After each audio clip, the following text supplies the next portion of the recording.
Good morning, good afternoon, good evening, wherever you may be. I am your humble host, Mr. David Knoll, also known as Hawkeye Two Feathers, and I greet you with the love and the honor of the infinite Creator.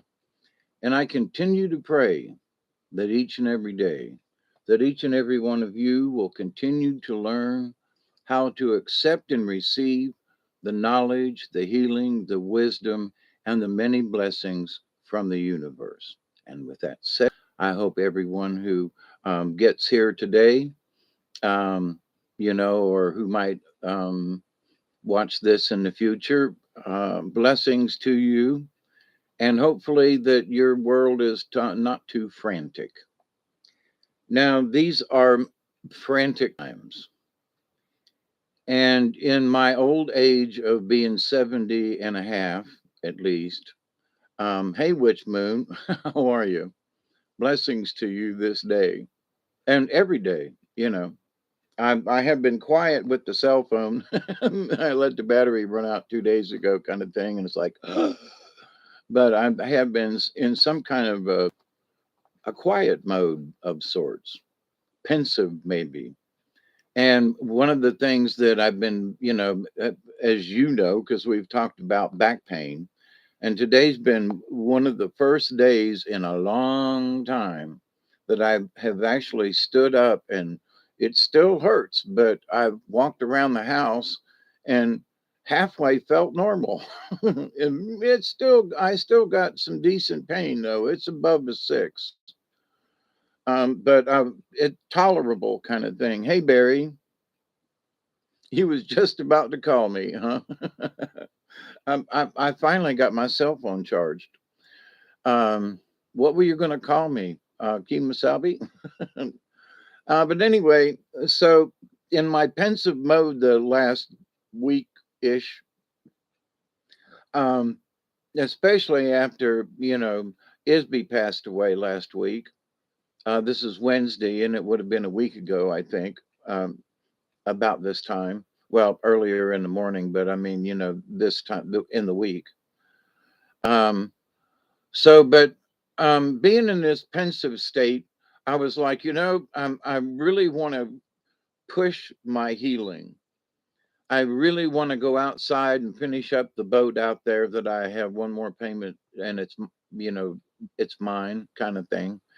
Um, and I really want to put my trolling motor on it and my batteries and do all this, and it's all I can do to walk back and forth across the room. But the good news is it's 20 feet each way. So I was telling a friend of mine here just a few minutes ago who just stopped by to say hi. And I was like, well, that's 40 feet per trip.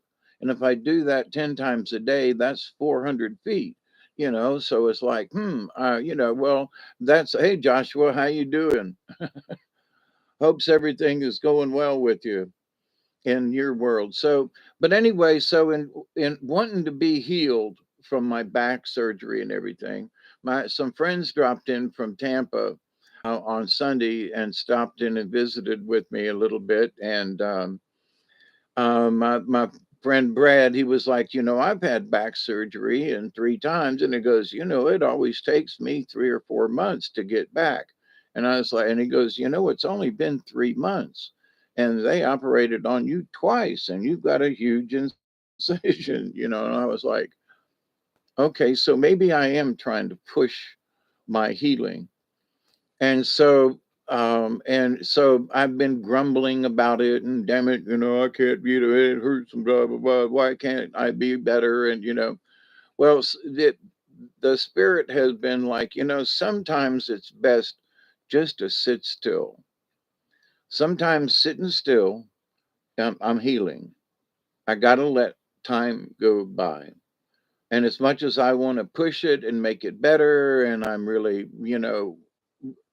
oomsy and antsy, or I want to get on with things, sometimes you have to just sit still.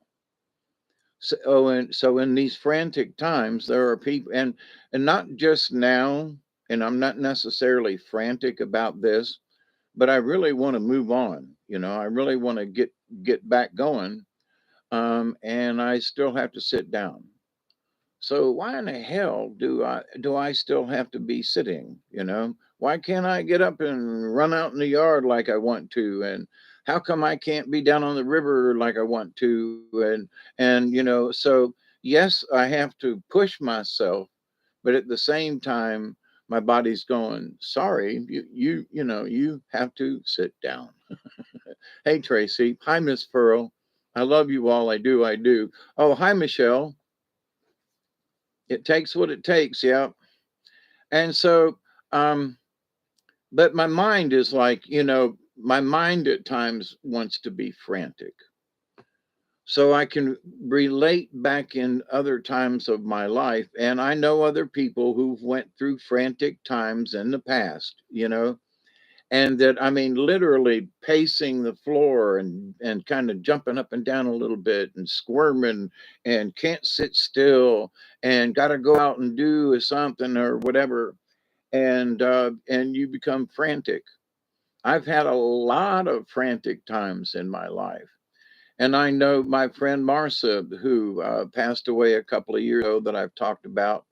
Oh, the frantic times we have shared. I'd be frantic and call her, and she'd help try to calm me down.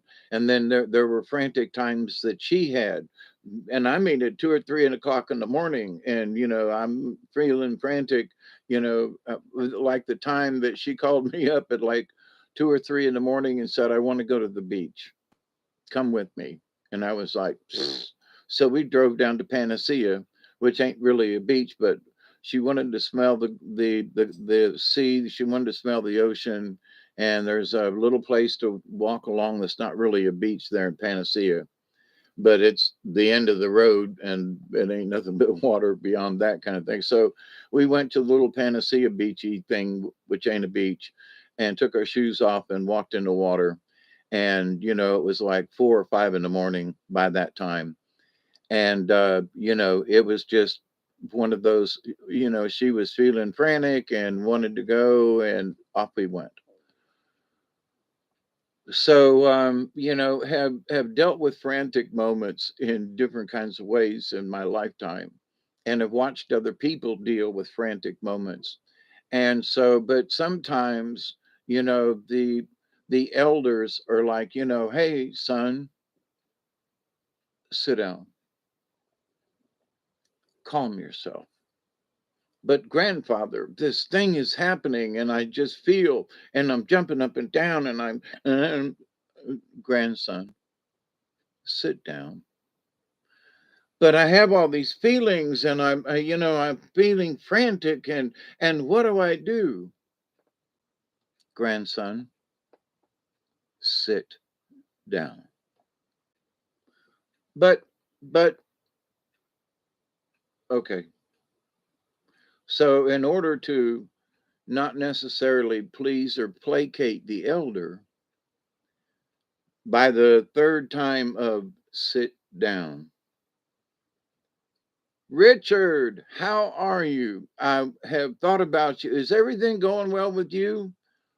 For some reason, you've been on my mind, and I don't know why. So I hope you're doing all right, and everything's cool in your world. It's good to see you. But anyway, so it's grandson. Sit down, and I can remember my grandma Raleigh, Miss Mary, that I've talked about so many times, who was an angel, and she just, she would say, "David, sit down." And she'd reach up if I was pacing, and she'd grab me by the arm and she'd go, "Sit down," and come sit beside me. And she'd sit on the couch or something, or pull up a chair, and she'd go, "Sit down."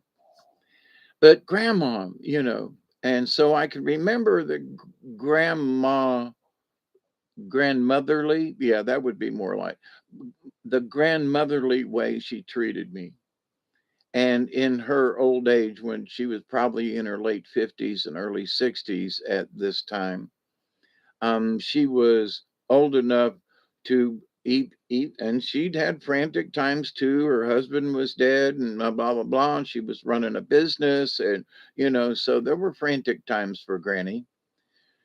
But then when she got old enough to retire, of course she did, and moved to the country. But during that time, she was still able to say, grab me by the arm and say, "Sit down, just sit down, Dave." Because a lot of times I was a frantic kid.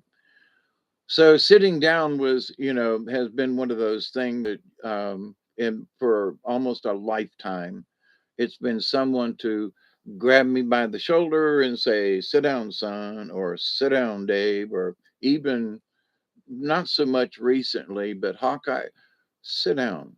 And it's been more of the spirits have, you know, in some ways kind of grabbed me and said, and they look at me and go, "Sit down, Hawkeye.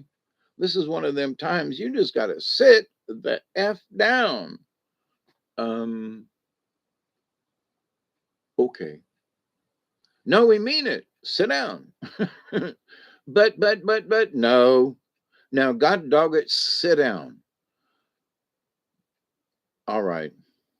And then for myself, I have to mean it. Weather is really odd, been humid and gray today. A huge storm is coming. And where are you?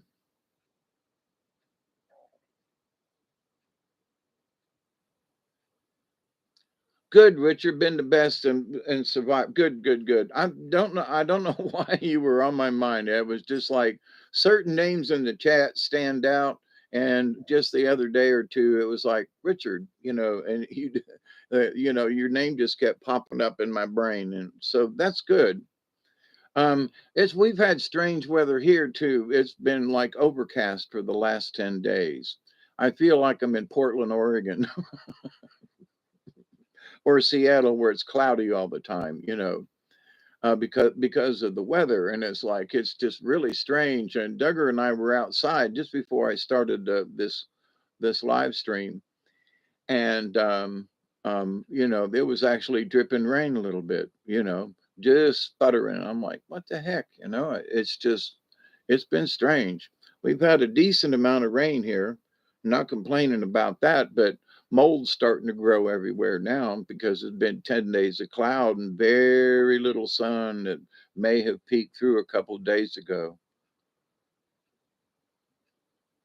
Elderberry says, "Yeah, tell me to sit down." Yeah, well, you're sitting, but girl, I'm tired of sitting. Yes, I'm feeling a lot of what you're talking about, Hawkeye. Says Witch Moon. Yeah, the weather's really odd down here too. In fact, I just opened a computer. I don't usually open the computer this early in the day.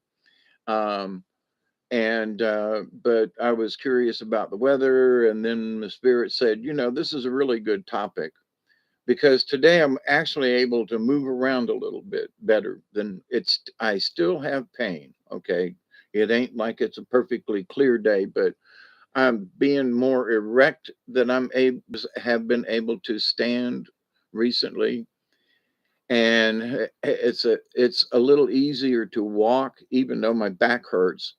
So it's like, wow, there's improvement. And the other day, the spirits were saying sometimes, after my conversation with friends on Sunday, I was like, maybe I'm expecting a little bit too much, a little too quickly, because it has only been 3 months. And I am walking around without crutches or a cane or whatever. I've made it up and down the driveway several times, in the last week, going up to get mail and dump garbage. And I've done it without a cane or any kind of extra support. So isn't that progress? Yeah. Is it pain free? No. But am I doing it? Yes. Am I doing it on my own? Yes. Do I have to stop a few times? Yeah, but it's 100. I have taped it. I told Barry, "Hey, Drummonds, how you doing?" Sometimes I caused unnecessary stress and sadness to others because I was too worried with my fears. Oh God, I went through 20 years of that shit myself, Drummonds. Go ahead and let's see. And in the end, I calmed down and everything got settled. Yeah, I learned my lesson by being calm. Yeah, I've had to learn the lesson several times in my lifetime. And of course, I was drunk and on drugs and, a lot of other stuff. And I was going through, after having several serious head concussions, I was going through brain adjustments. And no one could understand the twisted crap that was going on in my brain and the bad decisions I was making, and 2 days later regret it kind of thing and go, oh man, what did I do? It's almost like I bet the farm kind of thing during a poker game or something. um, but I have made dumb mistakes, and Lord have mercy. I did a video last night, and speaking about that, I was a lousy parent. As much as I tried and working hard and everything and providing for my son, in the end I was a lousy parent. And so, and some of that lousy parenting that I did long ago, and some of it was from his perspective, okay, um, and couldn't see the fact that I was working as hard as I was to try to provide for him, kind of thing. And so, but as a matter of perspective, for the last 15 years, there's been no contact. And so Monday was his birthday, and I was hoping to wish him a happy birthday. And if nothing else, we don't have to go any further. We don't have to get together for lunch. I just wanted to wish you a happy birthday. So, and I did so sort of in now and with the video last night, but in that sometimes you just have to sit still kind of thing. It's like spirits told me years ago that whatever decision was made 15 years ago was you're just going to have to sit still, Grandpa, because I would love to see my grandson. So, in sitting still, and I'm hoping my buddies are right that one day I'll get a phone call and it'll be my grandson saying, hey, this is Xander. I was wondering if maybe we could get together sometime. And I'd be like, sure, come on by. So, but and that invitation is already out there, but um, sometimes time not doesn't necessarily heal all wounds, but with enough time, sometimes things are settled,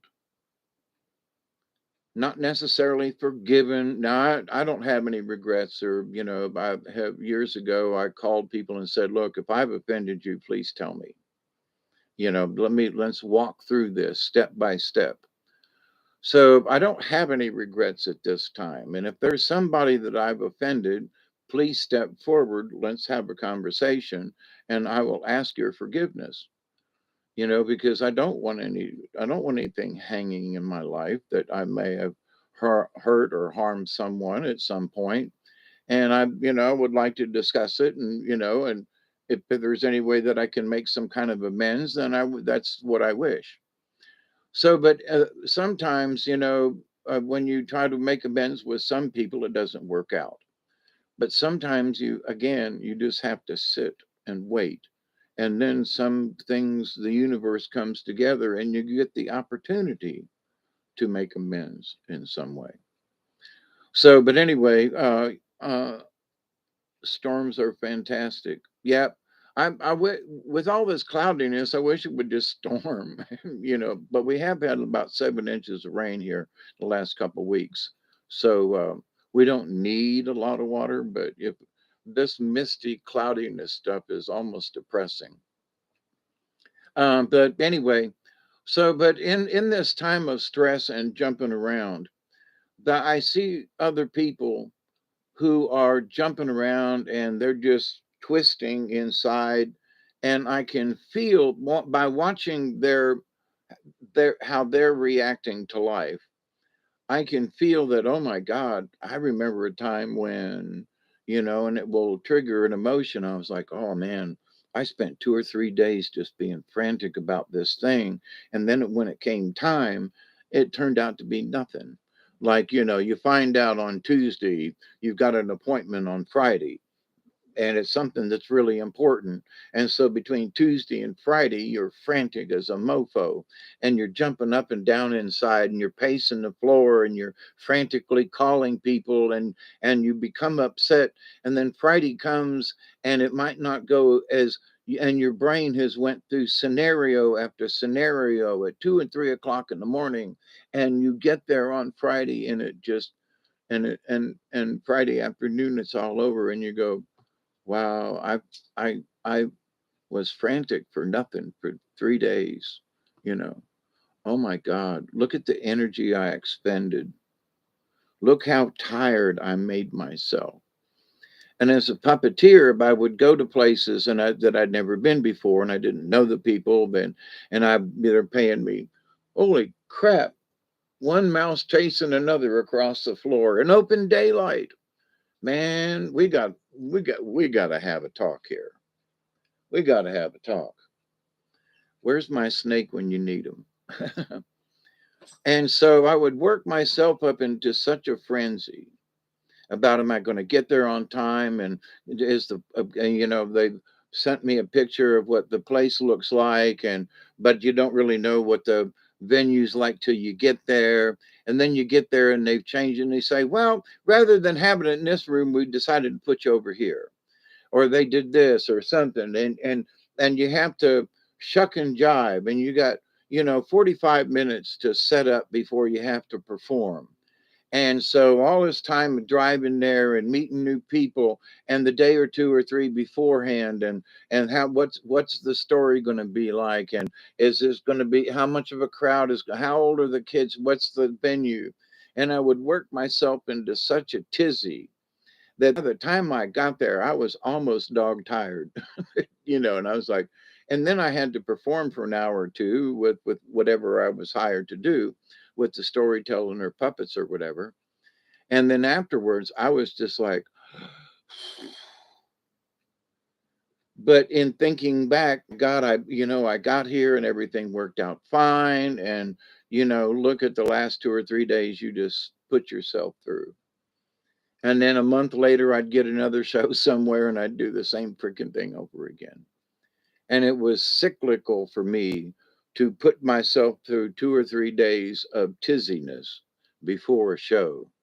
I mean, the day before a show, I would have puppets strung all up inside the house here. And I'd be touching up paint and fixing strings and worrying about, oh, how's this show go and everything, and get there and it'd just be, you know, nothing to worry about. It went fine.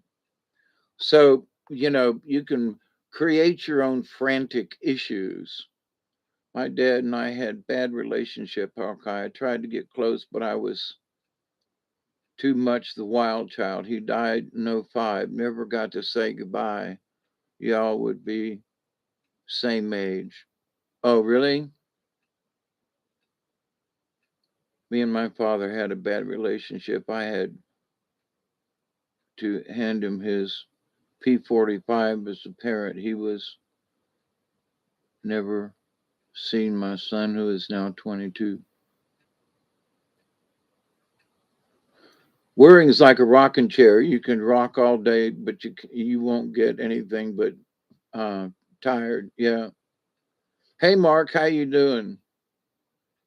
Don't I sleep? I actually got a decent amount of sleep, um, and feel halfway refreshed.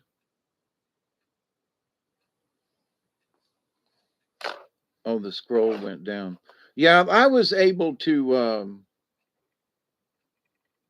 with my pops, who was actually my uncle. After Bessie died, his wife and my adopted mother, she was just nasty. Okay, but he was a Catholic man and devoted, and he stayed true to her as far as we know, until, she passed away. And then, but, Pops, he would come up and he'd come to the theater shows, and we'd play poker after the shows, and, there'd be a joint or two going around the table, and Pop wouldn't take it, but he'd take the joint like this and then pass it to the next person. The whole room was filled with, marijuana smoke. And if he did get a contact high, because there were people sitting next to him going, giving him shotguns, and he never coughed and never got mad, and he participated in that way with all of us. And we accepted him. And Pops and I, got very close. And then when I was there on the Sunday that he woke up from out of the coma of several months, he looked at me and he said, "David, unplug me." And I went, "Pops, what are you talking about?" And he said, "David, unplug me." And 4 days later, we unplugged him. He went back into a coma, and his spirit left his body, but he came back long enough to say goodbye to everybody. But I mean, it was just, it was very forceful what he told me.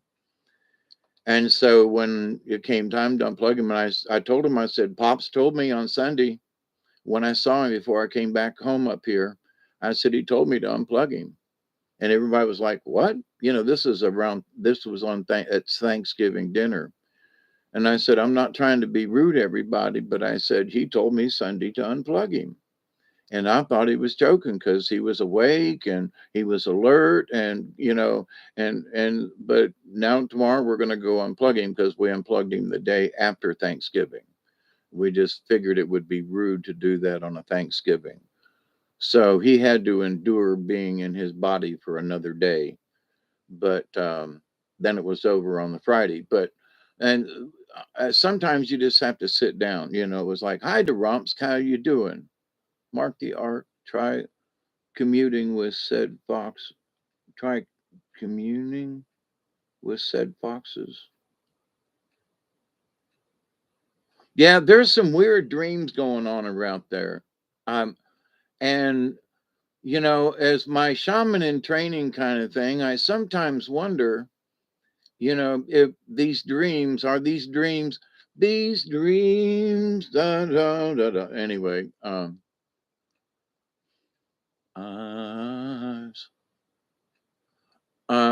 but are these dreams is it just random shit, or are they supposed to have some meaning to them? And I know I've been in a couple of dreams here recently that, I mean, I just literally, I'm sitting on the grass, I'm sitting on the grassy knoll, you know, overlooking the plaza. Not really, but I mean, sitting outside or doing whatever it is, and I'm talking with people and having some kind of interaction, and it's very, very real. And then all of a sudden, I'm back here. And it doesn't feel like a dream. It feels like wherever I was or whatever I was doing, I was really actually doing it. I was holding a glass.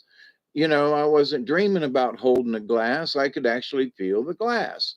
I could smell the air, and I was sitting on the, leaning on my elbow, and sort of like at a picnic or something, or just outside in the yard or whatever it was. And it was a familiar place, but it wasn't here. And so it's like some of these dreams are like, what? You know, they feel so real. And I've asked my spirit guide, "So what's the deal?" And they were like, they haven't been very specific.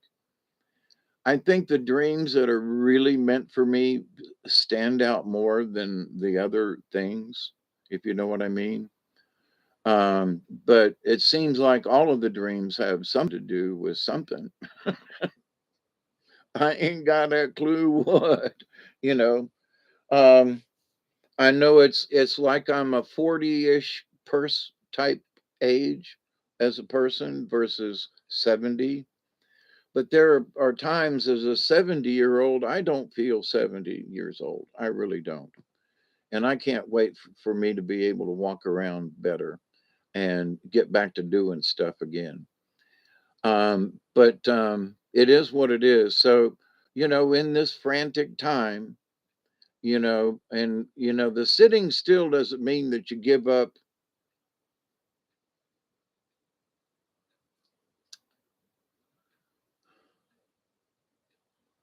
You're not giving in. but you are. You have to give into the calmness, but you don't give into the situation. Oh my God, there's nothing I can do. And you just sit down in frustration. Nah, you plan to sit down and plan to put the frustration away. Because the problem, whatever it is, if like I'm going to therapy for a meeting on Friday.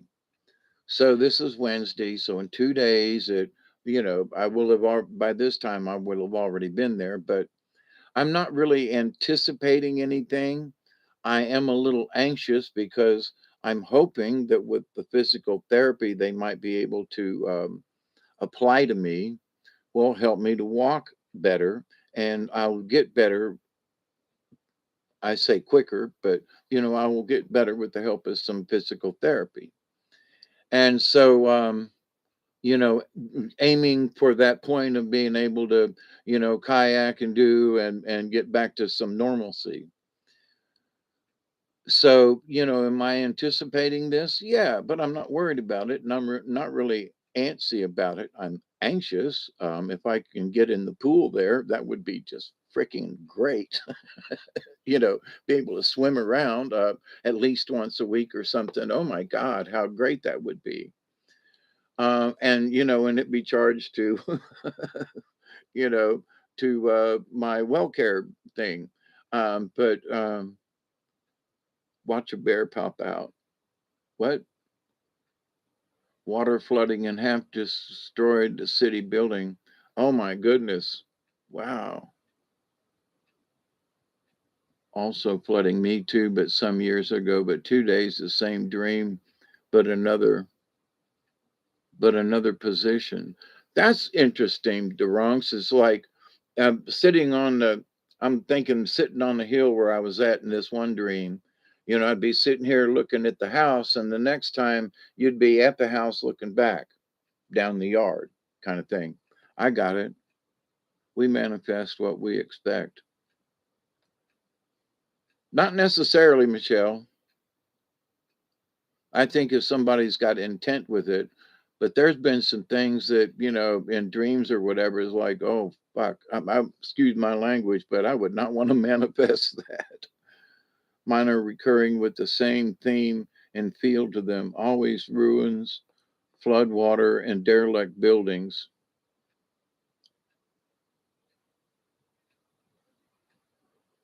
Yeah, sitting on the dock, watching the tide roll away, sitting on the dock of the bay, wasting time. Yep. My worst dream was an old lady screaming on my face. I woke up so quickly and I was still watching her face every time I blinked in black and white. Wow, that would be weird. I covered myself in my blankets and passed out. That's weird. If the sun will give us a high boom boom, it could happen. So I hope my hill is hilly enough. I know what you mean. At the top of my hill, I'm about 285, 290 feet above sea level. I'm down here, I'm about where the house sits is about 240. But from any of the oceans, I'm like 150 miles away from any ocean. So, but there are two of them, the Atlantic over this direction and the Gulf this direction. So, um, but anyway, I'm doing the whistling part. Oh, cool. Okay, I got you. But anyway, yeah, sometimes, and it's the hardest thing to do. Like I remember when my pops was in, having his heart attack and everything, and after his surgery, and he was, in intensive care for almost 3 months. It's like, the expectancy, and is he going to die, and is he going to come back, and what's the thing, and the first impressions and everything are very tense and everything. And oh my God, he's still alive, but he had 98% blockage. And, I asked the doctor, I said, then why in the hell did you let him live? And he looked at me and he said, I'm Catholic and I'm a doctor. And he said, that's a double whammy. He said, if I could save this man's life, I would. Well, he saved his life and put him on life support for 3 months and in a coma. And then we had 2 or 3 days. I think he went into his final coma on a Wednesday. And so he was like, Saturday evening, he woke up. So Sunday, Monday, Tuesday. So he had 3 days. And then he went back into his death coma, his final coma. And so, so what was that worth to the doctor? I mean, as far as, did you really save this man's life? You put us through 3 months of trauma. And then he woke up, said goodbye, and died. Okay. But did you really save this man's life? Look at all the trauma you put him through physically and with all of the punctures and the this and the that while he was in the coma for all those months. And did you really save that man's life? I've scratched my head about this over time, but somewhere in the sitting still of Arnie, of Pops, um, he came back after 3 months to say goodbye. So, gotta say, what the hell was that about? And why did he decide to come back? And I mean, that was just a lot of stuff in that 3 month period. And there are folks who never come out of their comas for whatever the reason. So, the fact that he came out to say goodbye is just like, to me, that was just a weird coincidence. A weird coincidence, in the strange magic of life and the universe. That's you've been away from your body for the last 3 months, and then you decide to wake up to say adios. Okay, well, I think he did because he woke up to tell me, David, unplug me, because he'd had enough of being hooked up to stuff. He woke up to tell me, unplug me, please. Okay. We needed to let him die, and the doctors needed to let him die. Red rope, white skinned, it, my dream, and more, but also the screen through the head, black fade, some. Yeah. In looking back at it, I agree. There's no such thing as coincidence with some things. It was interesting. My friend showed up from Tampa the other day, and I scratched my head and go, "Was that a coincidence somehow? I was really not expecting that one." And so sometimes coincidences is come by way of other people. Was it a coincidence they showed up? I don't freaking know, but they did. Rolled up here in their Jeep and honked the horn, about scared the crap out of me. And I was like, "What? What are y'all doing here?" But anyway, I remembered having dreams that turned reality. Yes, I've absolutely in my lifetime have had some things that came true. And I've had some dreams, and some of the things are still coming true. Years ago in 2013, when I wrote my manifesto that with all the things that had happened to me back then and the serious prophecies I felt that I had been given, and some of those things are still they're still unraveling. The thing about the church, more is going to come out of the Vatican. Well, the real Pope died, and you haven't heard anything about the Catholics electing a new Pope. Okay, but the guy that's in there right now, he really ain't the Pope because he wasn't elected, and everybody was elected, but he wasn't. And by church standards, he's not really the Pope. But everybody's being quiet about it. They've not tried to have any elections or any kind of, and it's been very hush hush out of the Vatican, which I find just really kind of odd and strange. It's been very quiet. So there's something going on, you know. Don't know what. It but something's going on. There's been a shift in power. There's been some kind of shift because there has been so much shit going on, you know. So now I think the Cardinals are like, now what do we do? The old guy that's been, you know, back in the corner for so many years, he's finally dead.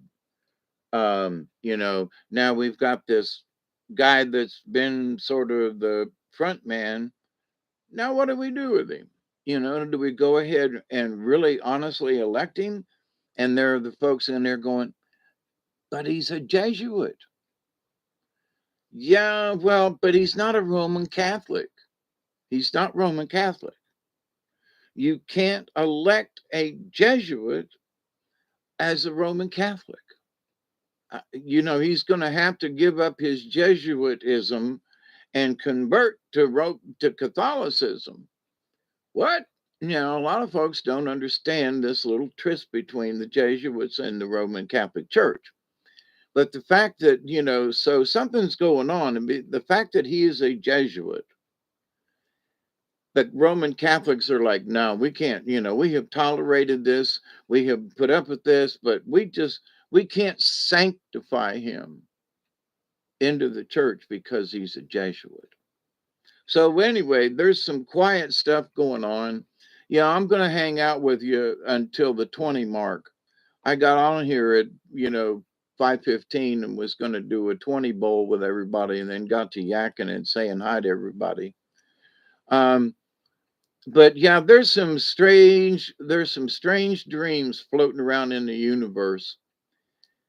And I don't know of anybody personally at the moment that like my friend Marcia, we would have similar dreams sometimes. And we talk about them, go, yeah, well, in my dream it was like this, and in my dream it was like that. Well, okie dokie. Hi Mark, how are you? Did I say hi already to you? Doesn't matter. Hi. But so what do we do in situations like this? You know, there so recently I don't know of anybody that I would have a shared dream with. Does that make sense?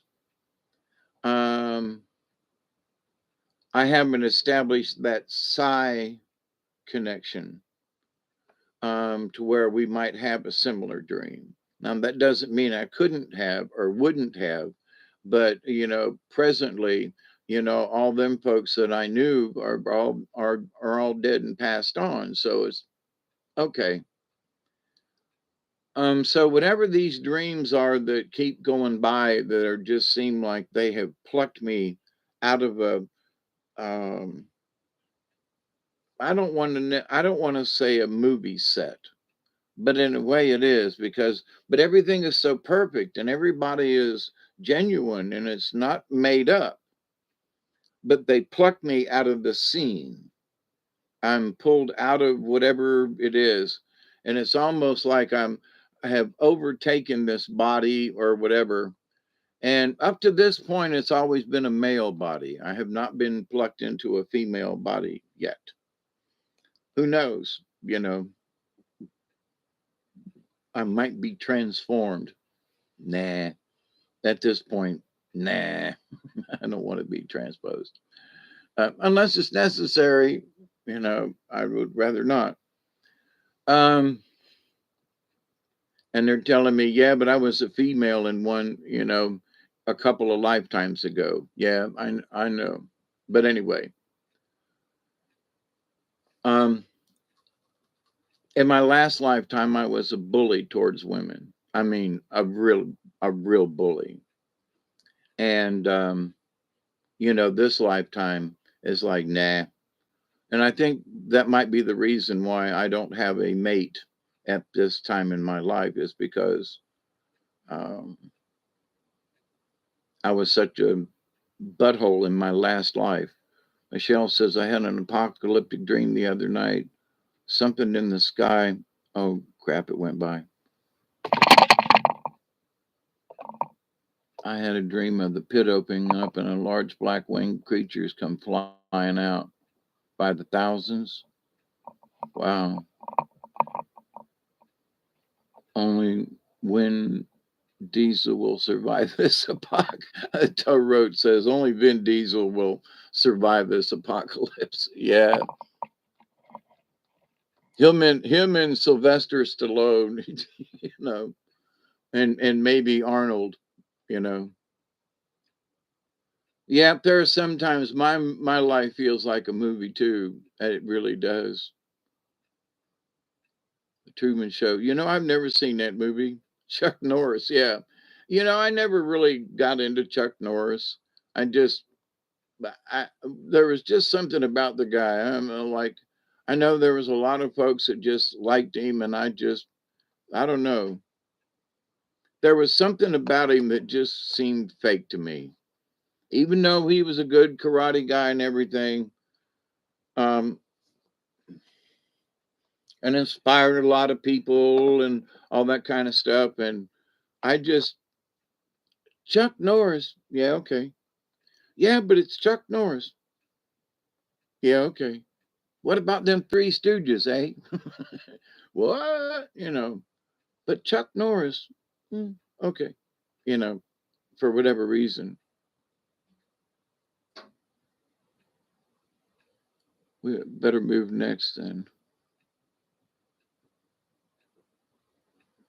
Search for Jim Carrey interview.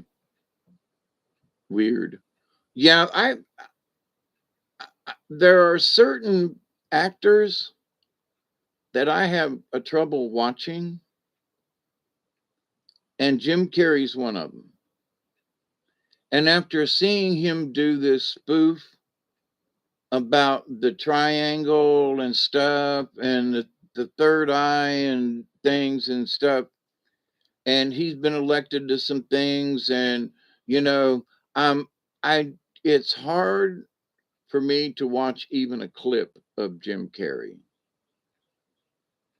And I don't really have a particular reason, but when I watch him, I just go, I can't watch him. And I have to turn away. It's very strange. And he's funny and he's an actor. And yeah, okay. And one of the other ones that I have trouble watching, which is just like weird. Oh God, I can't think of his name right now. He was on Saturday Night Live and he's done several shows and even his series, so, you know, and he played the weird brother. Well, what is his name? But anyway, I can't watch him either. You know, I had for a long time, I had issues watching David Spade. I just, you know, anything that David Spade was in, just, you know, had to go another direction. So for whatever reason, you know, I'd rather watch an old western than watch, you know, some of these folks. Uh, Will Ferrell, yes, Will Ferrell. Actually, y'all got it right. Will Ferrell. Yep, that's you got it right. And is it just me, or do you have trouble watching him? You know, Truman Show is right good, and also Carrie performs on another way. I know he's a talented actor, okay? And I don't have any issues with that. But there's something about watching him that just my brain just, you know, I would rather watch amateurs on YouTube than to watch Jim Carrey, especially through an entire show. Same thing with Will Ferrell. I would rather watch some TikTok videos than to watch Jim Carrey or Will Ferrell. And I really don't know why. I just can't. My brain doesn't want to, which I find interesting, you know. And I don't try to belittle them or everything. They're both talented actors, but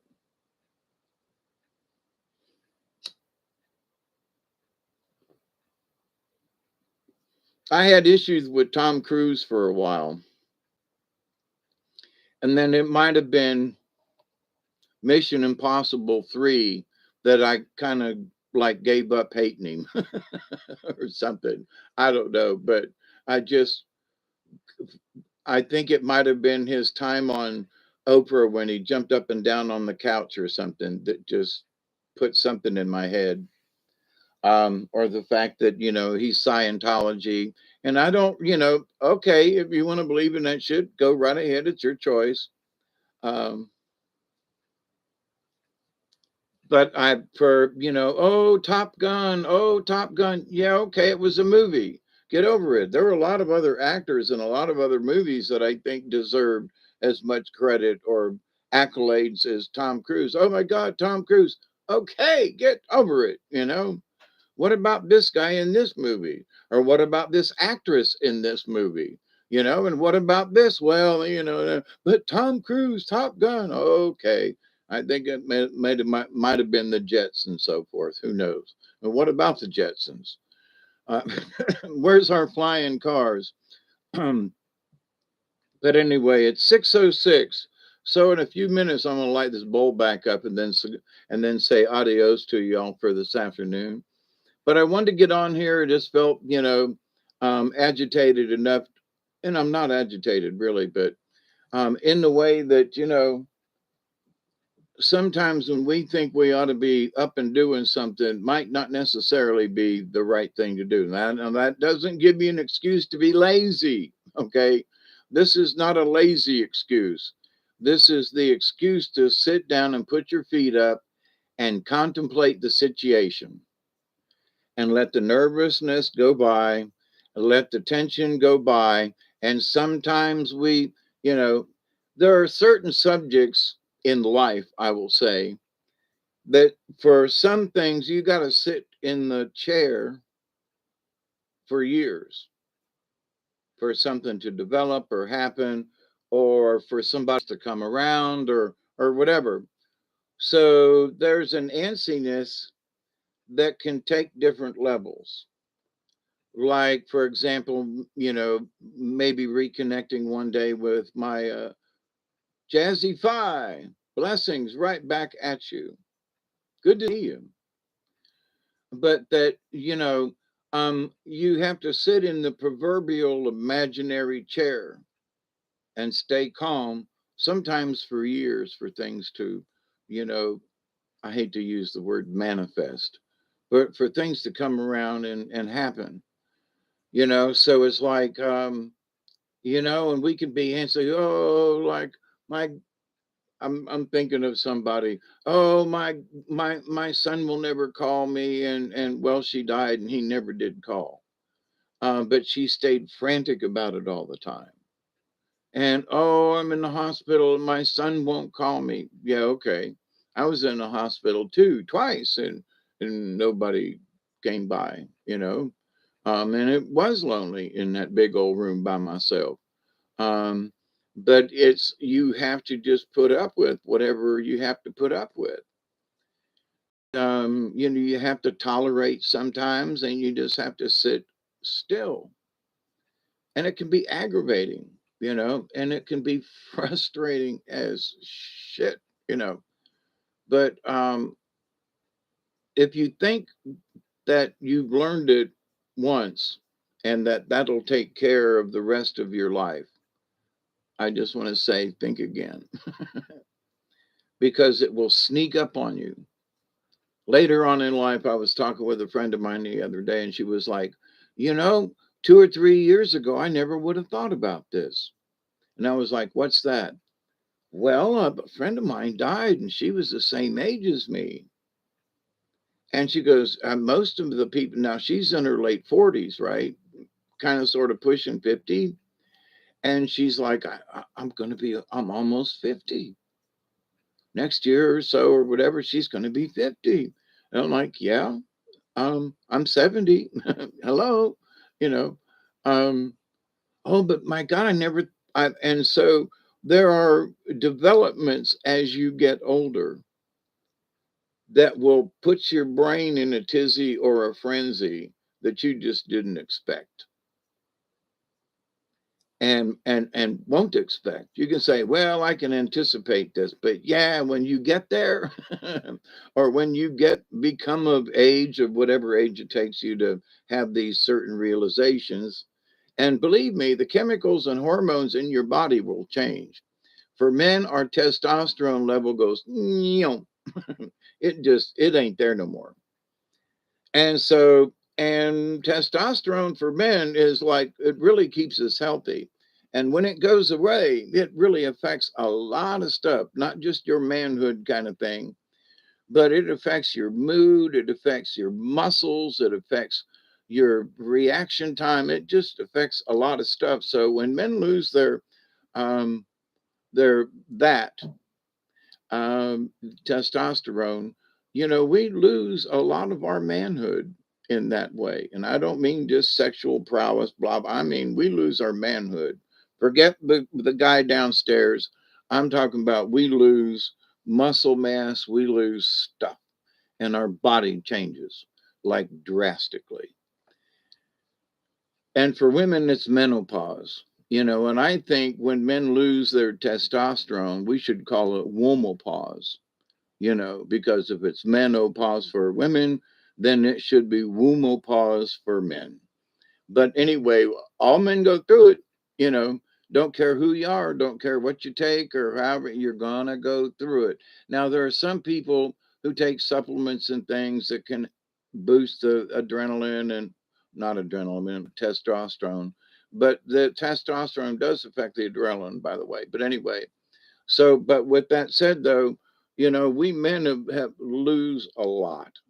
So if you're a guy out there and you haven't reached that age yet where you will have womopause, when it comes, you're going to go, oh shit. I remember Hawkeye talking about that. Some bitch. I know what he means now. And all men, when we reach it, we all look at each other and go, oh, when you reach that stage where peeing becomes an issue and you never thought it would happen to you, kind of thing. And then all of a sudden it's happened to you, and you go, oh, you've realized that there are body changes, stuff has happened. You just never realized that, oh, so, and women, I can't speak for women other than I have watched other women go through changes. And when my friend Marcia would call me at 2 in the morning with, frantic attacks, and we had to calm each other down, kind of thing. But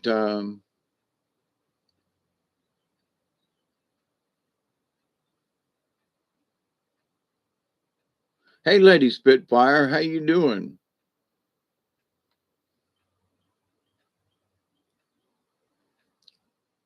Witch Moon says, I'm pining to go on some adventures or exploring. It's just not in the cards right now. Same here. I got to get a little better. I've got my kayaks and now I got a little bass boat, that I can put a motor on. Yeah, I'm dreaming of some grand fun and adventures too. Absolutely. Hiking, I feel it's really cool to get connected with Mother Earth. I live in the city and it's a bit harsh sometimes. Drummond's living in any city, even a small city like Moultrie or Thomasville, can be harsh sometimes. So yeah, different cities have different harshnesses, as though, gotta say. Hope you're doing well, Lady Spitfire. Going through that change right now, Hawkeye. Yeah, I'm glad I'm through my womopause stage, but the effects of it still linger. What time is it? It's 14 after. Okay. So y'all get ready for the 20. Um, Long time no see. Yep, doing as well as possible. Absolutely. Trying to share the love and encouragement that no matter how bad you feel or whatever, you know, it, I don't know sometimes, our friend Isby passed away a week ago today. And, I thought to myself, oh my God. Then I had 2 days of issues with having trouble breathing. And I'm like, oh my God, am I next on the list to do, is it worth the trouble to stay alive? Or is it easier to give in and go the way of Isby? And I don't mean that in a bad way. But he didn't give up. He fought right till the end. So when I say a comment like that, to go the way of Isby, I mean making the passing. Yeah, sure enough, call me. Um, let's see if it's even close to important. Hang on. Hello? Hello, this is Marine Rehabilitation Center. Calling to confirm an appointment for David on Friday, June 23rd at 2:30 p.m.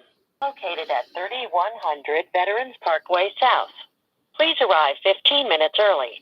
Bring your medications, a photo ID, insurance card, and your preferred method of payment. If you are unable to keep your appointment, please contact us 24 hours in advance at 229-890-3553. To confirm this appointment, press 1. To repeat this message, press 2. Thank you for confirming your appointment. Thank you. Yeah. Oh, okay. You know, it's nice that they do that these days. Most doctors now have this calling system that they will call you 2 days in advance and that you can activate or, you know, I say activate, you know, you click one, yes, I'll be there versus two, I might not be, and you can go and reschedule. And I find that very convenient, especially here recently where I had to actually cancel an appointment today so that I could have my appointment, that one on Friday. See, I was just talking about that appointment and feeling antsy or whatever. So now I can confirm the appointment. But anyway, um,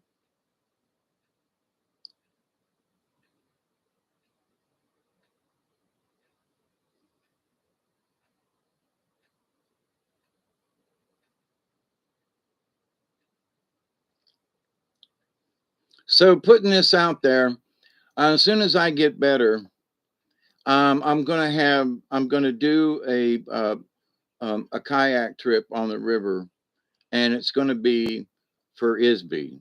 And I say that because one of the last things he said to me before he hung up, when and it was just days before he made the passing last week, that we were going to go kayaking, and he couldn't wait to come up here and for us to go.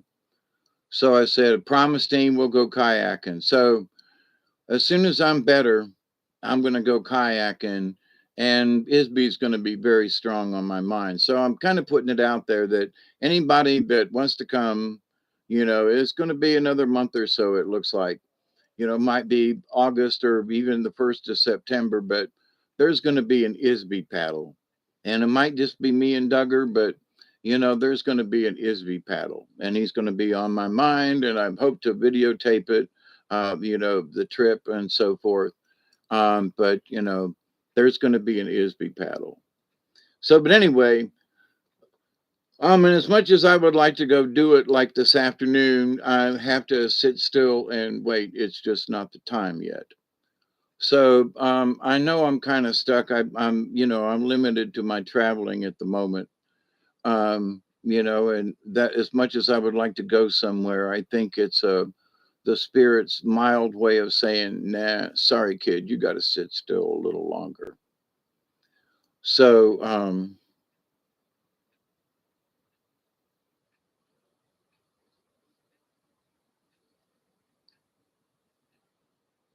yeah, cold naps, yeah, wraps.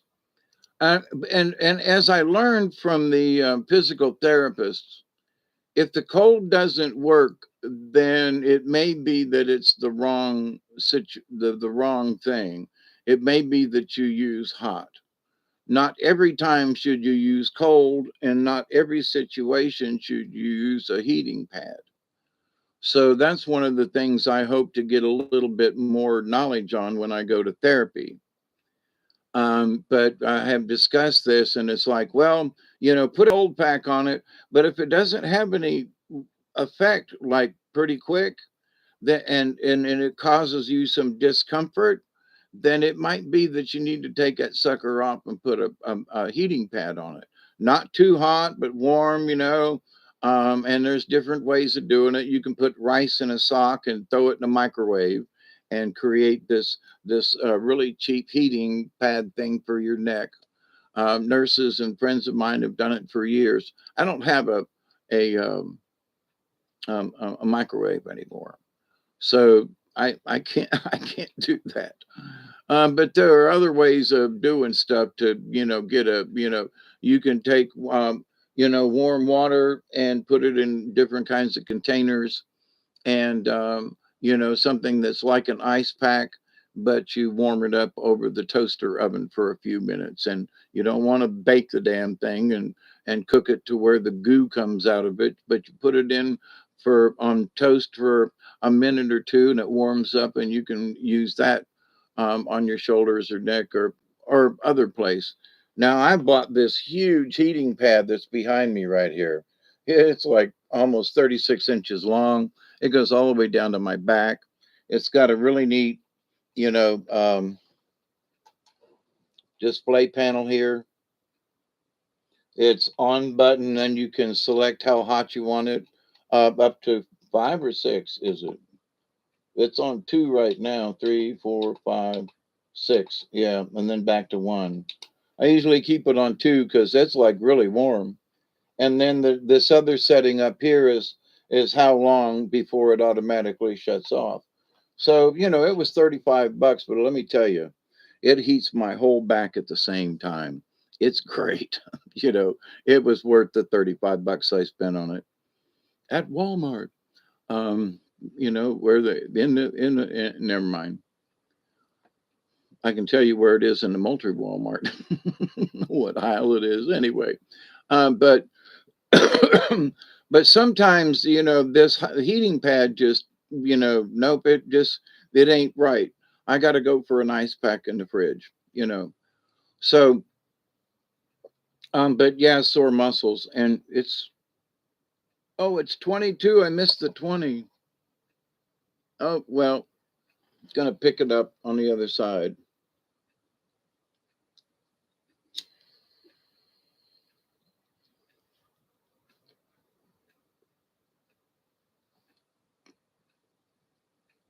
Now I plan to adventure,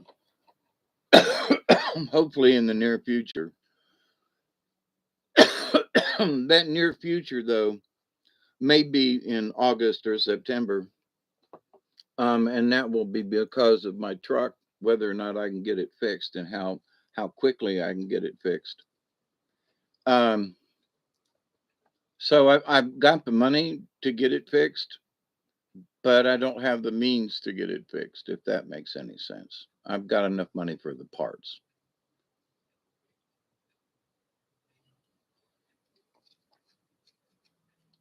but I'm not paying $100 to have it towed to a garage.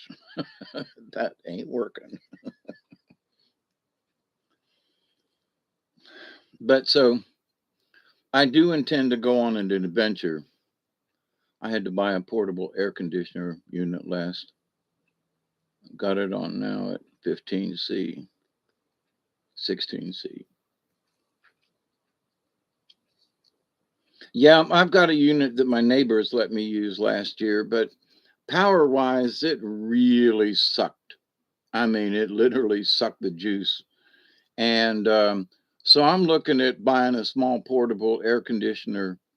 Um, well, hell, it's, almost July now.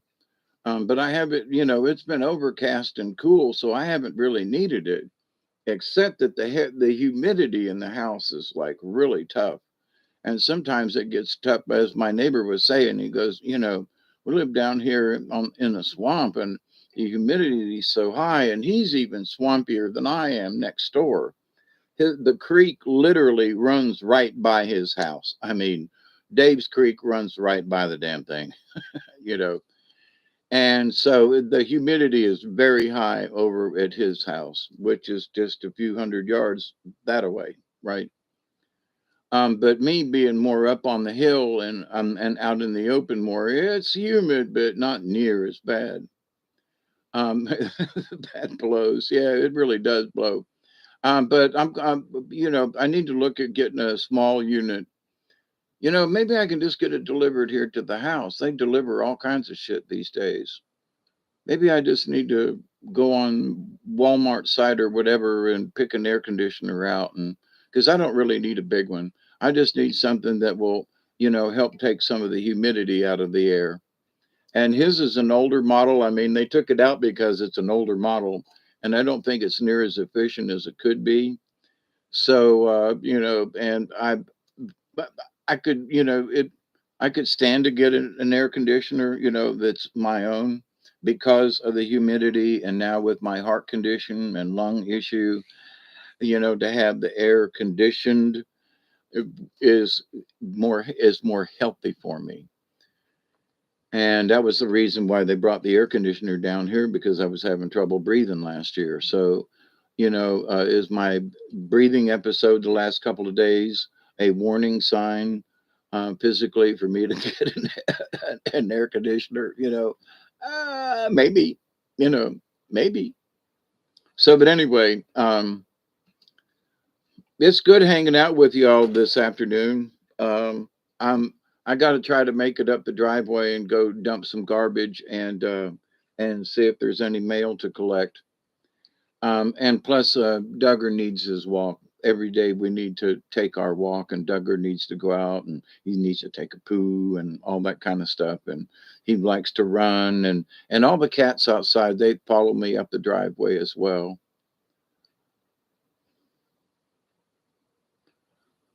I need to some adventuring. It's been far too long. But this heat though, yeah.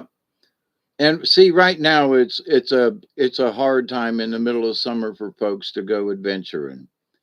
But sometimes the adventure is just going to a place. It's not necessarily like, like for example, pick a landmark. Robert last night in his show, he went to that fort there in North Dakota on the edge of Wyoming, I think it is.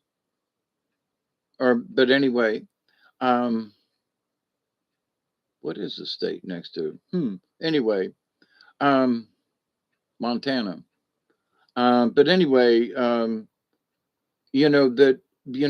you go to an event and maybe you don't go out and get all of with doing all this stuff, but maybe like just going to a place, like as soon as I get my truck going again, I want to go over to Kolomoki Mounds, and they're Indian mounds over in West Georgia.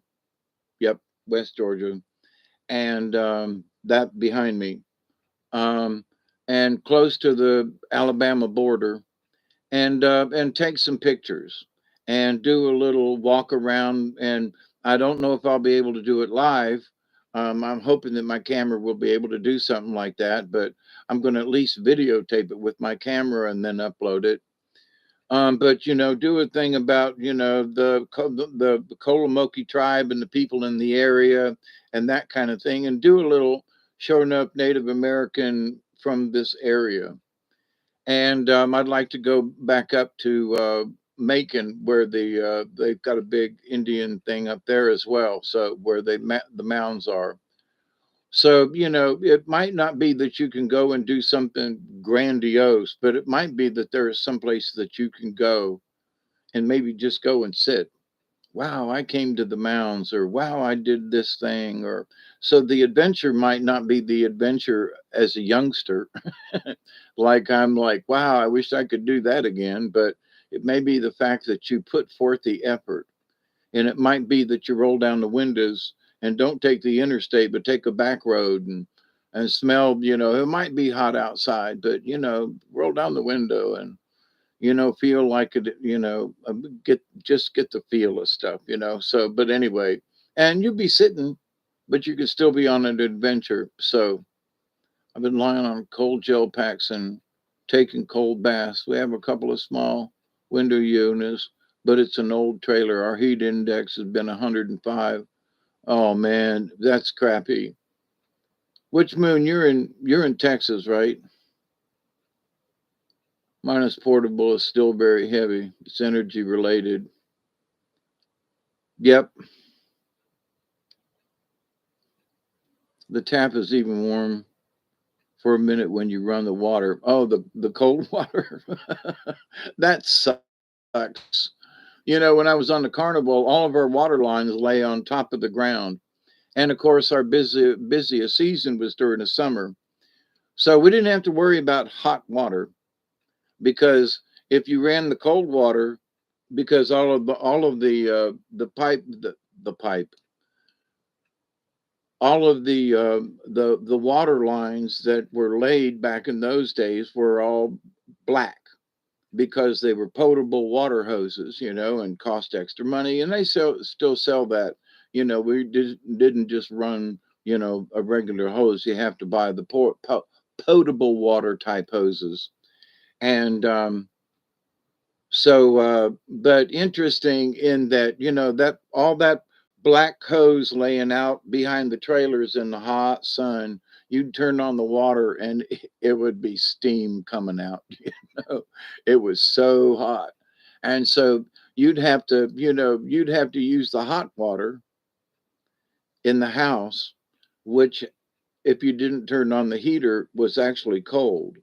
So you used the hot water side to cool down the cold water side, which was hotter than the hot water side, because all the hoses laying outside in the sun.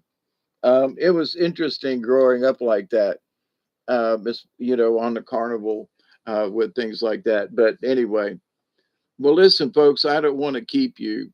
Um, um, East Texas, yeah. And I wish I could get to you, honest to goodness. That doesn't seem as far as West Texas.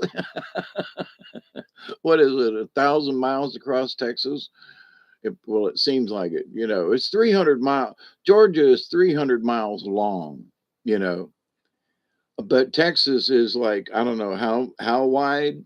I when One time when we drove across Texas years ago, I thought we'd never get out of Texas. I was like, are we ever going to leave this freaking state? you know, it was sort of like that when we were in Wyoming. We drove and drove and drove and drove and drove and drove and drove across Wyoming, and we kept driving, and then we drove some more, and we only got to the middle of the state.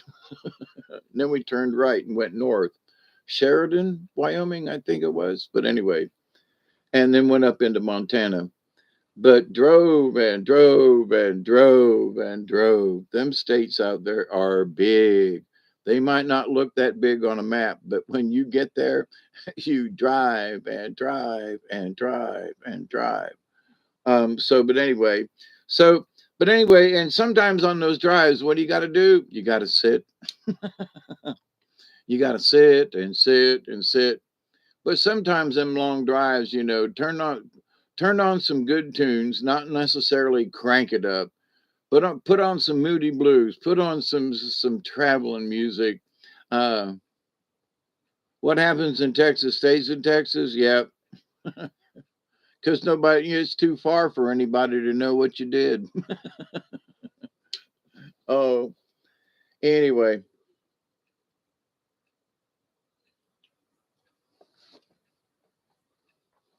I have known people over the years from Texas, and you know, everything's big in Texas. So it was like, the Texan that goes into this motel bar, and everything's big in Texas, and he gets a big old steak. Well, this is just a little steak in Texas. This is just a baby steak. Everything's bigger in Texas. And he orders a drink from the bartender, and it's some kind of drink. Well, this drink ain't nothing but a shot of whiskey because everything's bigger in Texas.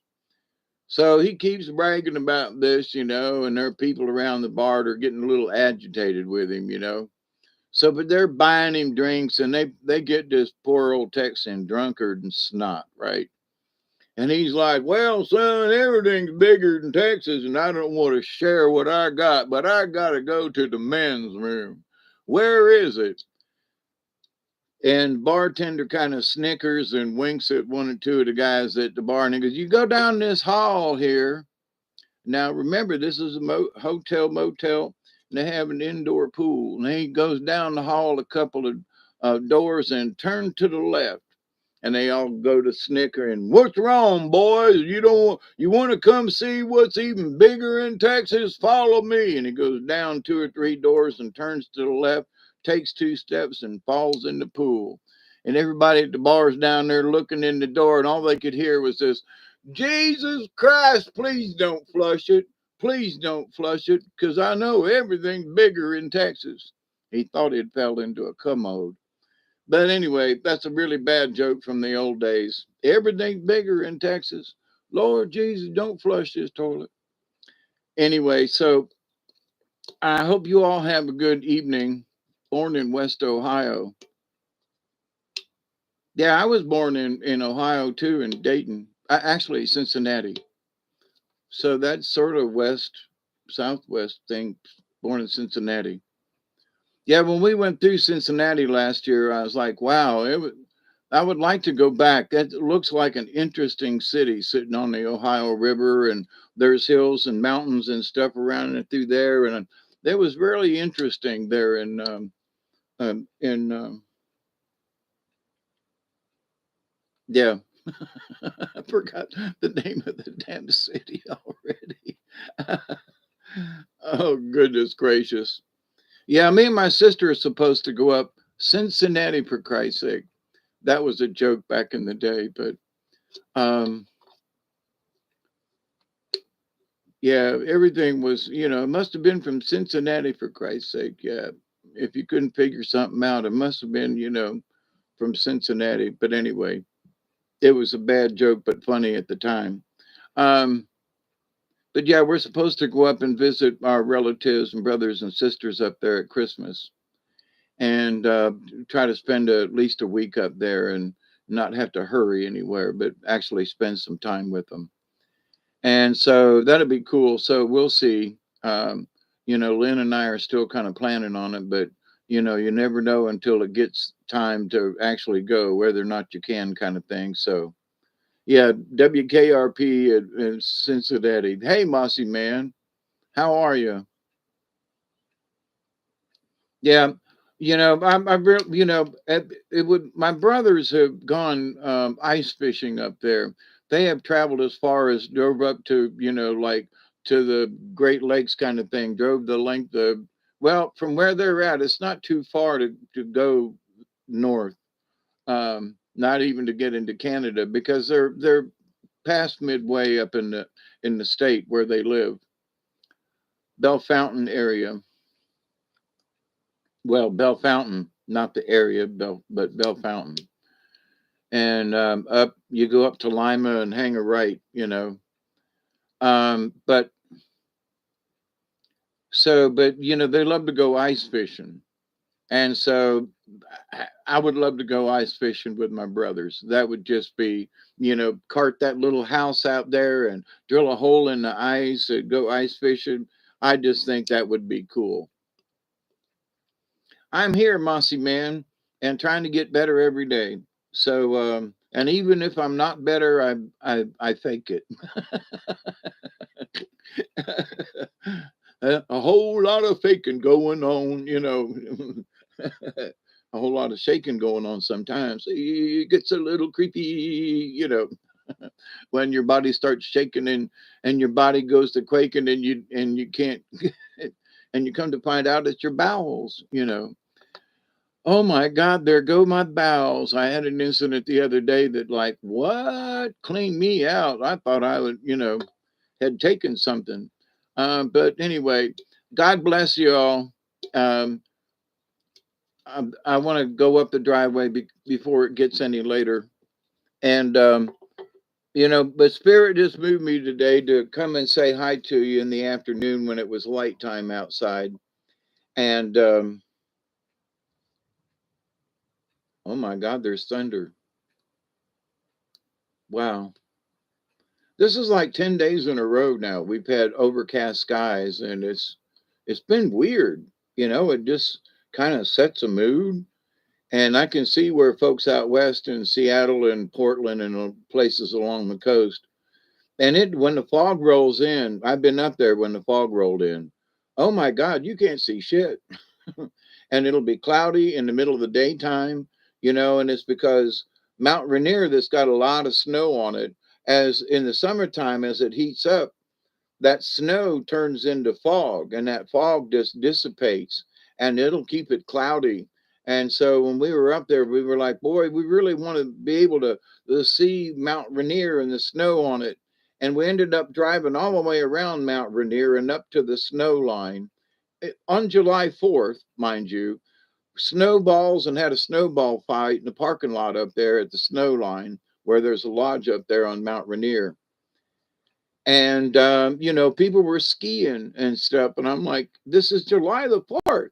But it was so foggy, you couldn't see off in the distance anywhere because the mountain is melting, the snow is, and creating this dense fog that spreads out.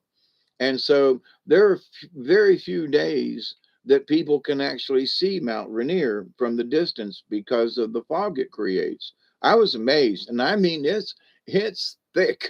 I grew up in Tampa where the when the fog rolled in off of the bay, it was thicker than pea soup.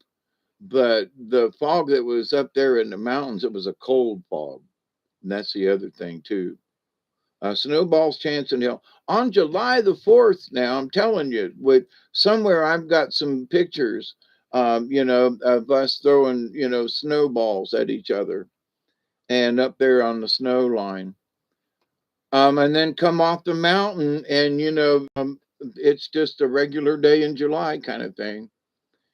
But amazing. I would love to go back out to Mount Rainier and spend a week. There were places to camp and things and stuff and going up to the snow line. And I would just love to spend a week just around the area on a volcano, and maybe take a trip down into Oregon, because Mount Rainier, by the time you come off the mountain, you're really not too far from Oregon. And then there are the different mountains in Oregon, and there are hot springs along that area and stuff like that. And it would just be cool to go explore it. We drove through it too fast.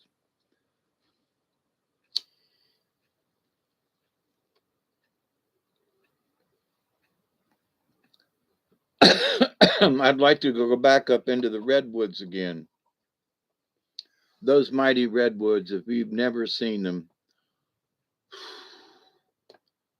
they're giants. And I would love to go speak to the giants again and not have to just run through. I mean, spend the night, camp somewhere in the, if you couldn't spend the night in the area that they call the land of the giants up there in Northern California, then as close to it as possible, and then go sit there the next day and just explore, the area, and do a little hiking, do a little sitting, because the ferns are over your head. When you walk through, you can walk 30 feet from where we parked, and with all the giant ferns and everything, and turn around and get lost and go, well, we were just parked right over there. And you take a few steps and it's like, no. And you walk a little more and you go, no, because you've turned to the right just a little bit as you're going. You think you're going straight. And then as you come back, you're veering a little to the left because of the ferns. And then by the time and before you know it, you haven't walked 50 feet from your vehicle and you're lost. It was amazing. I was like, and all these giant trees that, oh my God, and the ferns, over your head, you feel like this little midget. It's amazing. And so, when I go to California, yeah, I would go back to California, but I would go to Northern California. I just, yeah, I would go to Northern California, because it was just amazing. And along the coast where we camped, along the cliffs, just amazing to be, camped, you know, about 200 yards from the cliffs, on the Pacific.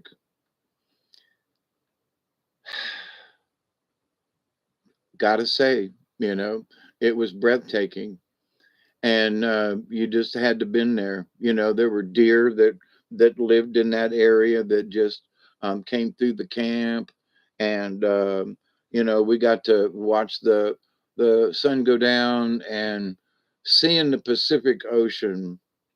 I know we didn't get a chance to go down because it was a long hike down the cliffs to the water. So, hey, Susie Q. Oh, you been there to the redwoods? Oh my God,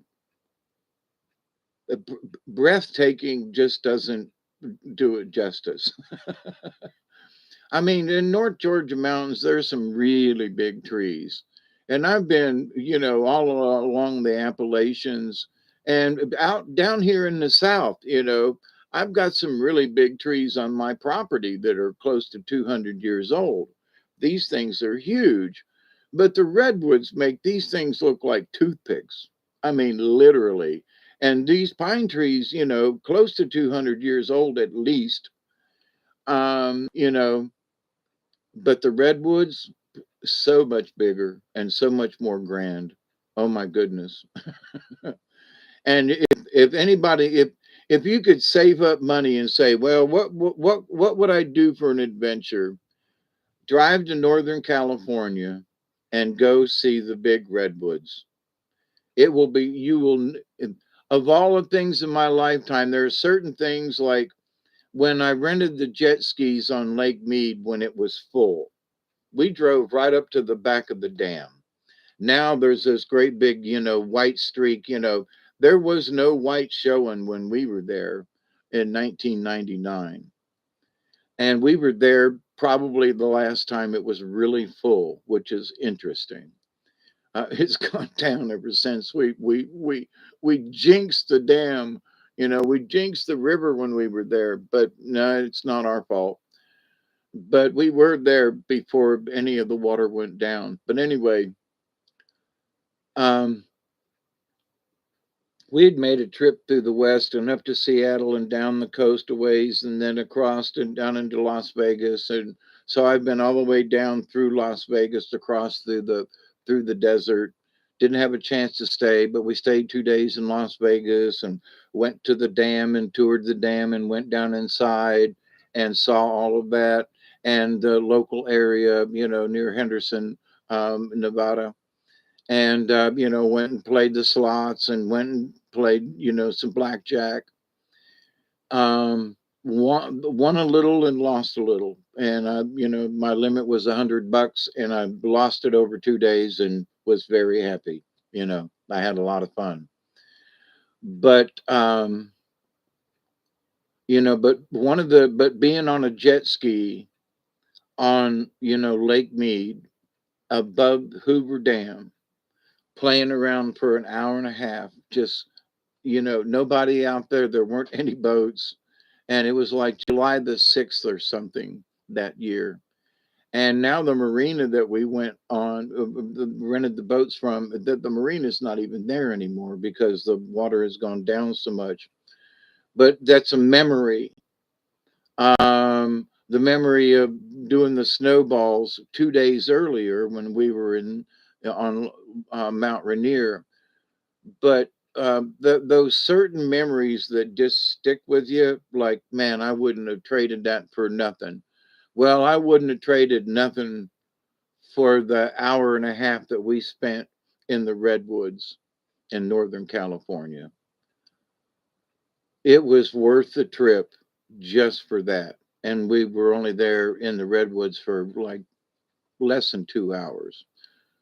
But we camped nearby on that night after going through the redwoods on the California coast, overlooking the Pacific. And between going through those big giant redwoods, and you go through a bunch of redwood trees, they're just the redwood forest up there. There are a bunch of redwood forest. I thought like redwood trees were like, ooh, we got to save the redwoods. Nah, there's a lot of redwood trees up in Northern California that ain't nowhere near like those big old giants. And them big giants, yeah, they need to be preserved. Nobody needs to cut none of them down. No. I'd be one of the first protesters to drive out there and slap somebody. But Um, to have experienced that and clutching and hugging one of those trees and hanging onto the bark, and you go, oh my God, I'm not even a tenth. It would take 10 more people in a circle to get around this tree. The experience of that and the experience of the ferns being over your head and walking like a munchkin through the forest. Wow. You know, and I brought a souvenir that's hanging back over here. It's a carving of a face on a root from that area. And it's like, so every time I walk back over here, it's hanging on the stairs, and I'm too lazy to get up and go get it. But Um, every time I see it, it reminds me of, the trip to California. It reminds me of the redwoods, because this gift shop was like built in the side of this redwood tree that had fallen on its side. And you couldn't, if something was down or dead, you could take it. But if they were in that area, they were very careful about what you could or could not do with any, even pieces of the redwood trees up there. It was remarkable. But anyway, but if I had the opportunity to go back to Northern California to go see the redwoods again and camp up there on the Pacific, I would do it.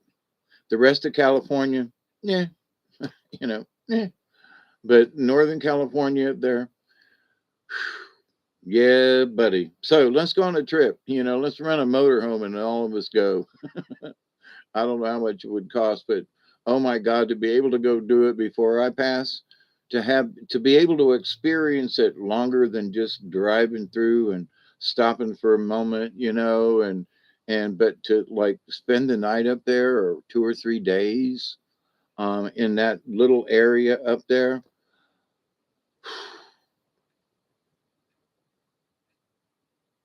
I would rather do that than go to Hawaii. Hawaii, Hawaii, Hawaii. I've been to the beaches and stuff, and I really don't want to fly that far over the ocean. And maybe a boat trip would be cool, and it would be. But if somebody said, if you had your choices of going to Hawaii and going to the beaches and all that, I would rather go to Northern California and go see them big trees again. I think I would honestly get more out of it, than, oh, but go to Hawaii now. Let me go up there. Let me camp on the side of that cliff like we did before. Yeah, I want to try that again. That was just fun. It was good, clean fun and a nice place to sit, you know. But anyway, so in my dreams, watching the fog roll in off of the Pacific, of sitting up there on those cliffs and watching the deer come out. I mean, the deer they weren't afraid of us at all. They just came out and grazed in the evening. They were there in the morning too. It was amazing. And there was really tall grass that to the deer, only their head was really sticking up. Of course, they weren't really tall deer. I was surprised at the fact that the deer here in South Georgia are much bigger than those deer along the coast there. But there were at least a half a dozen just around this one camp area. And, nestled along this grassy strip along the, Northern California coast on the cliffs there. And you came out of the redwoods, and it was like somebody had went along there and cut every tree down back to this certain point. But there was this grassy strip that just goes along the coast up there. And one of the places there is a state park, and California State Park, and that's where we stayed that one night. But oh man, breathtaking, breathtaking. Yeah, I want to go back. Yeah, and I want to walk all the way down the beach or find a place to walk into the Pacific. The Pacific's really cold up there. Holy crap. But anyway, so Susie Q was a pre-teen when we were there. Just mind blowing. I truly was Alice in Wonderland. Yeah,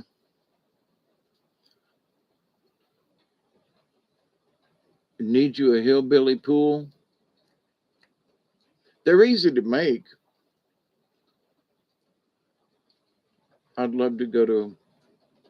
I dreamed I was swinging in the fog at the edge of the forest where it meets the ocean.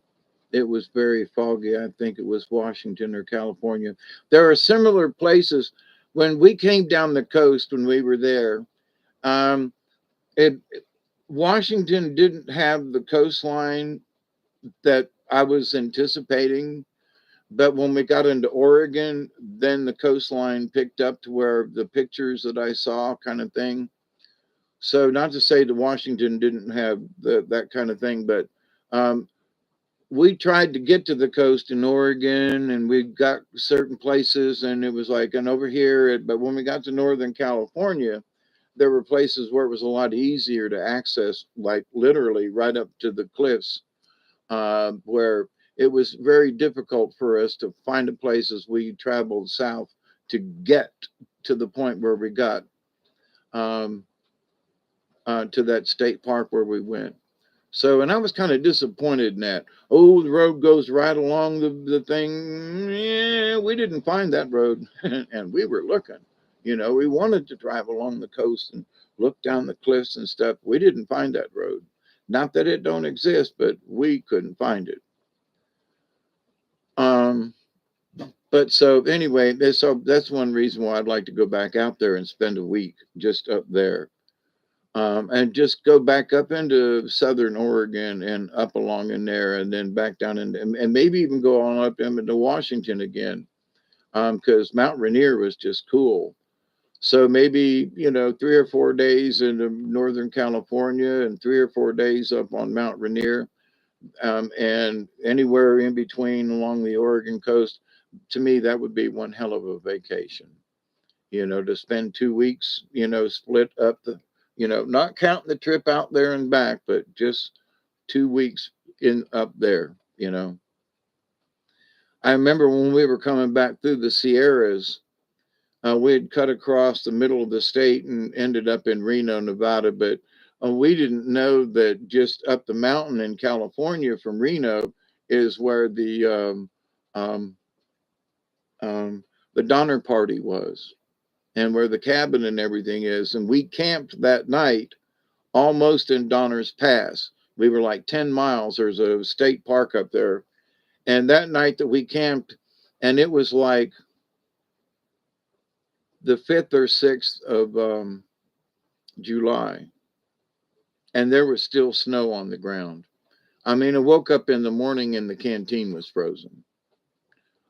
People they had warm water pipes where you could get water, but early in the morning the water pipes in the camp were frozen, and it was like the 6th of July, because we were 4th of July in Seattle. We came down the coast and spent a night in Northern California. Then we came down the coast and cut across and ended up in Donner's Pass, because the next morning as we were driving towards Reno, it was like, here's the Donner family's cabin, and stop in and see where they ate each other. And, it wasn't quite have lunch with the Donner party, fresh meat, you know. Oh, God, that's just sick, Dave. But anyway, so, and then you go down this really long hill into Reno, which is like at the bottom of the hill, uh, you know, and you come out of this forest and all the trees and the snow, and then you come off of that mountain and down into Nevada, and all of a sudden you can look up and down, and there's mountains, there's trees, and then there's desert, and it's a line. There's mountains, trees, ice, snow, streams, and then you cross that line and come down that mountain, and it's nothing but desert. You have reached Nevada. That I found to be very, very like, what? The demarcation line of this is, and like, this is California and this is Nevada. And it was very distinctive, but the tree line and everything, and and then all of a sudden you go down the hill and you're in the middle of well, not the middle of the desert, but you're on the edge of the desert. And it's desert, for everywhere you look. And it was a long drive from Reno down to Las Vegas across the desert, I got to say. But it was a very interesting trip nonetheless. So, but anyway, so if you get a chance, I wouldn't want to live there. I really wouldn't. But to go back and visit those places because they were so naturally intoxicating. I mean, breathing in the Pacific air and the water and the thing, and it was just breathing. It was like, oh my God, it was just so invigorating. So I can see why people like it out there in places and stuff, but as far as earthquakes and the rest of it, and some of the other politics and stuff that goes on, well, that's why the people in Northern California would love to become another state. And I don't blame them. Somewhere south of oh, what's the capital there? That's in the middle. Anyway, that's where we cut through. We had dinner there.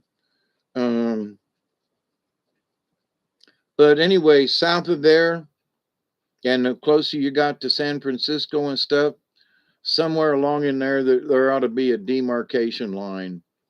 And that Southern California and y'all act your way, and us folks up here in Northern California, we're going to do it our way. Man, I can see why they would want to. Kind of sort of like the people in Florida. The people in the Panhandle just are different.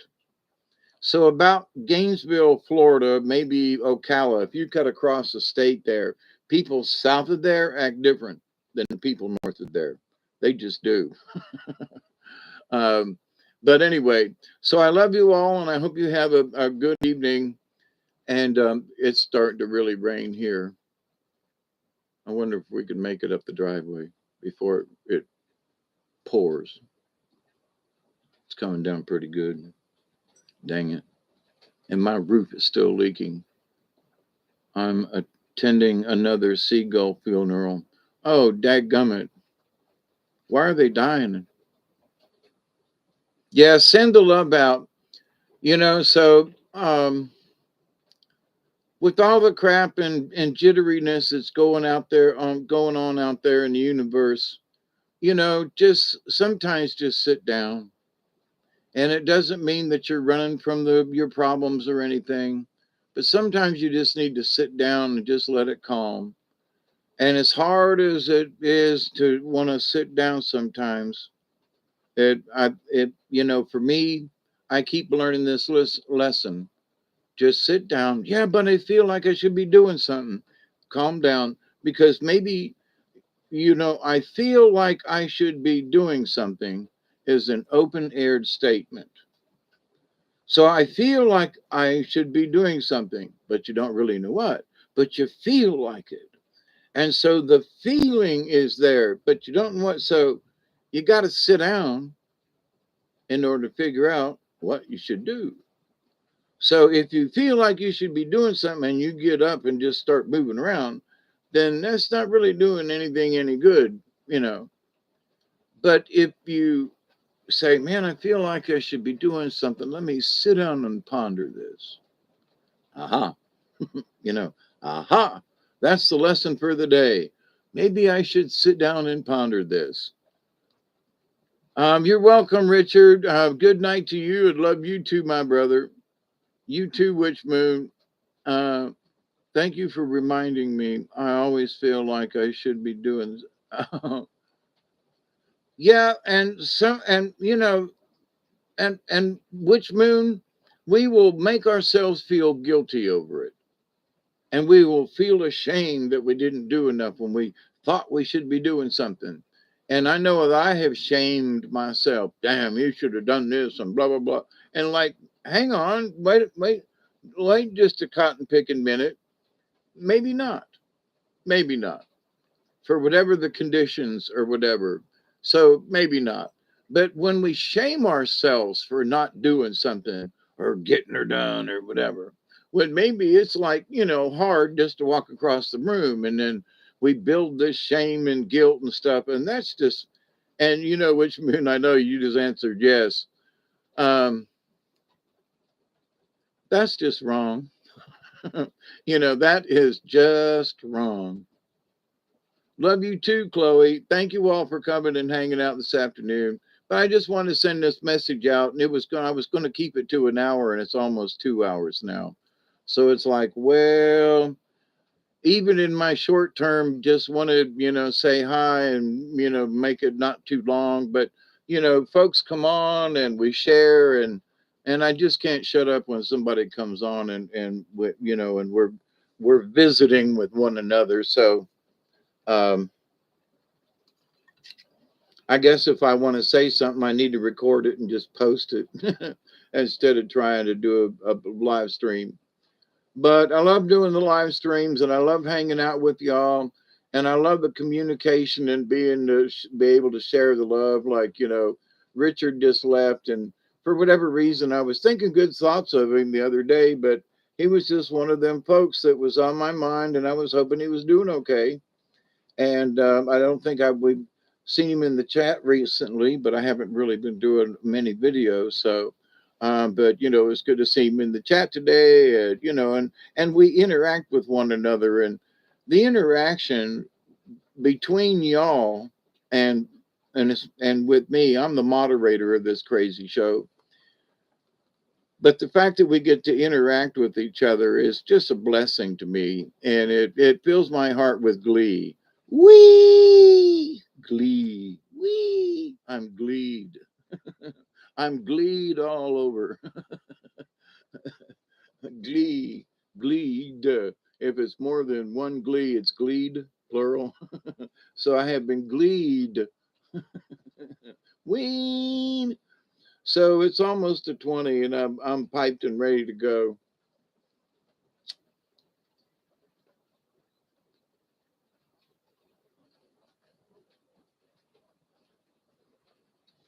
It's raining again and hard enough to where the roof's probably going to leak.